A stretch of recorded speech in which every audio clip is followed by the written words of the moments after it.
SSS members and pensioners, it's me Angel. Welcome sa aking YouTube channel. Sa mga nagtatanong na po dyan tungkol sa 4D work week ni SSS, ito na po guys, meron na po silang announcement. Actually, kagabi lang po ito na nag-announce sila. Effective po today, March 9, 2026, Monday, ay magpapatupad na din po sila ng kanilang 4D work week. Pero ito po ha, makinig po kayo ng mabuti. Ang 4D work week ni SSS ay mangyayari lang sa kanilang main office at Makati office, na kung saan ang Monday nila ay naka-work from home po sila. At ang Tuesday to Friday po nila ay naka-on-site naman po. Ulitin ko po, para lang po sa main office at Makati office nila yan, ang kanilang 4D work week.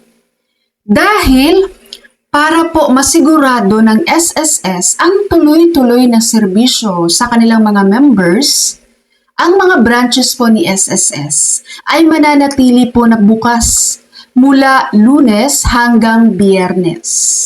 Mananatiling bukas ang kanilang mga branches mula Monday to Friday. So wala pong pagbabago na schedule doon sa kanilang mga branches. Kaya po sa mga nagbabalak po dyan na pumunta po sa SSS branch dahil may kailangang ayusin, huwag po kayong mag-alala dahil same pa rin po ang schedule nila. So hindi po sila kasama doon sa 4D work week. Ang kasama lang ay ang kanilang main office at ang kanilang Makati office. Sa mga hindi pa po nakakaalam dyan, baka malito kayo, ano ba tong 4D work week na to? Bakit nagkaroon ng ganito, Miss Angel? Itong 4D work week na to ay isa po ito sa mga kabilang to sa hakbang guys, sa paghahanda ng pamahalaan sa inaasahang pagtaas po ng petrolyo.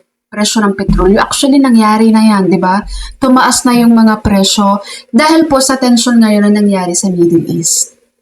Alright, SSS members and pensioners, bago ko po i-end ang ating video today, gusto ko lang pong i-recommend sa inyo guys, sa mga naghanap po dyan ng whitening lotion, i-recommend ko sa inyo si RDL Papaya Plus Vitamin E. Malaki na to siya guys, 600 ml and mura lang po ito. And of course, parisan nyo na rin yan ng ating whitening body soap na si Alada.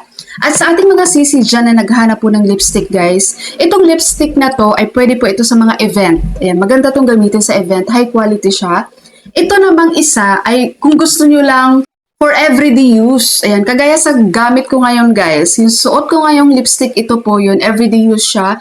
Kahit nasa bahay ka lang, pwede mo siyang gamitin. Ang mga products po na to ay ilalagay ko po sa description nitong video. I-click nyo lang yung title ng video ko guys. Andyan tong mga link ng mga products natin. Okay, that's all for my video for today. Thank you so much for watching everyone. God bless you all.